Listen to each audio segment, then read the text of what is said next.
আমরা আগের ভিডিওতে দেখিয়েছিলাম যে ইন্টারনাল অ্যাসেসমেন্টের আমাদের বিশ্ববিদ্যালয় থেকে নোটিশ দিয়েছে এমএ প্রথম সেমিস্টারের বাংলা রবীন্দ্র ভারতীর যে ছাত্রছাত্রীরা আছো তাদের ইন্টারনাল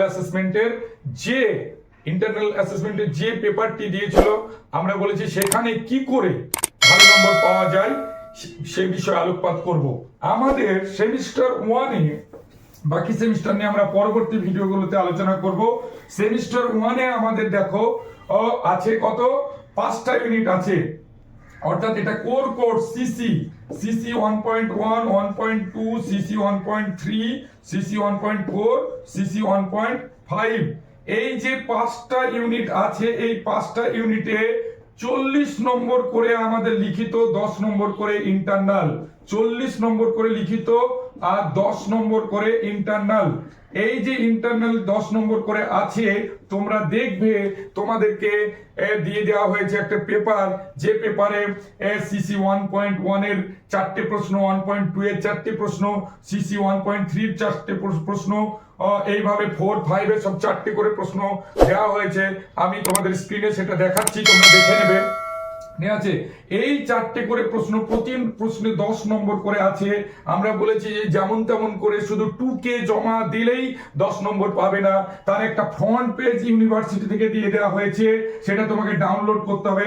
আমাদের ফ্রি গ্রুপে তোমরা জয়েন করলে সেই হচ্ছে যে ফ্রন্ট পেজ, সেই ফ্রন্ট পেজটা তোমাদেরকে দিয়ে দেওয়া হবে, যেখানে তোমার রোল নম্বর, এসইউআই নম্বর, আর তুমি কোন সেন্টার কোড ইত্যাদি বিষয়গুলো উল্লেখ করতে হবে।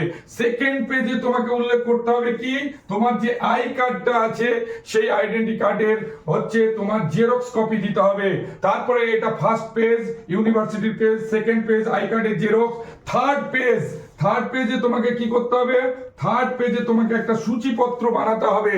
তুমি যা যা লিখছো এই সূচিপত্র অনুসারে তোমাকে 4, 5, 6 এইভাবে প্রতিটা পেজে তোমাকে কি করতে হবে, A4 সাইজে তোমার এই ইন্টারনাল অ্যাসেসমেন্টের নোটসগুলো লিখতে হবে। A4 সাইজের যখন তুমি লিখবে তখন বোথ সাইড লিখবে না, অর্থাৎ ফ্রন্ট সাইড লিখবে, ব্যাক সাইড লিখবে না। সব মার্জিন দিয়ে, কেউ চারিদিকে মার্জিন দিতে পারো, কেউ বাঁদিকে এবং ওপরে মার্জিন দিতে পারো।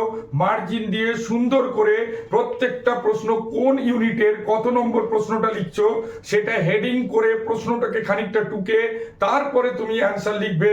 অ্যান্সার লেখার পরেও একটা গুরুত্বপূর্ণ বিষয় থাকে, সেটা হচ্ছে তথ্যসূত্র। সেই তথ্যসূত্রটা যদি যথাযথভাবে দিতে পারো তাহলে তোমরা ভালো নম্বর পাবে। আমার ছাত্রছাত্রী যারা আমাদের অফিসিয়াল ছাত্রছাত্রী আছে তাদেরকে অলরেডি আমরা ইন্টারনাল অ্যাসেসমেন্টের অনেক নোটস পত্র দিয়ে দিয়েছি। একটা করে লিখতে হয়, 2, 3টে করে দিয়ে দিয়েছি। কেউ চাইলে আমরা 20টা অ্যান্সারই ওখানে দিয়ে দিতে পারবো।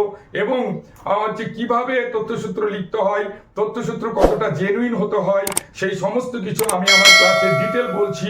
যারা আগ্রহী ছেলে মেয়ে ভালো রেজাল্ট করতে চাও অবশ্যই আমাদের অফিসিয়াল গ্রুপে জয়েন করার জন্য আমাদের অফিসিয়াল নম্বরে ফোন করো। আর বেশি টাইম নষ্ট করো না। ইন্টারনাল অ্যাসেসমেন্ট ঘরে যেমন তেমন করে লিখে জমা দিয়ে দেবো। তোমরা বুঝতে পারছো না, এটা তোমাদের হাতের নম্বর। এটা যদি ভালো করে তোমরা করতে পারো তাহলে অবশ্যই তোমাদের লিখিত পরীক্ষাতে যদি একটু কম নম্বরও হয়, 55 পাওয়া খুব একটা দূরের নয়। 55 পেলে তুমি নেট, সেট, এমফিল, পিএইচডির স্বপ্ন তোমার সাকার হতে পারে। 60% হচ্ছে তুমি ইজিলি পেতে পারো। সেই স্বপ্ন সাকার করার জন্য আজই আমাদের এই নম্বর দেওয়া হয়েছে, এই নম্বরে যোগাযোগ করো, এই ফ্রি গ্রুপে যোগাযোগ করো। কথা দিচ্ছি আমার কাছে পড়ার পরে যদি তোমরা উপকৃত নাও হও, আমি তোমাদের সমস্ত টিউশন ফিস ফেরত দিয়ে দেবো। এই পর্যন্ত রইলো। আরো পরবর্তীতে কিছু ট্রিক্স নিয়ে আমরা থাকবো, আমাদের এই চ্যানেলে থাকো। এ বলে আজকে আমি আমার বক্তব্য শেষ করছি।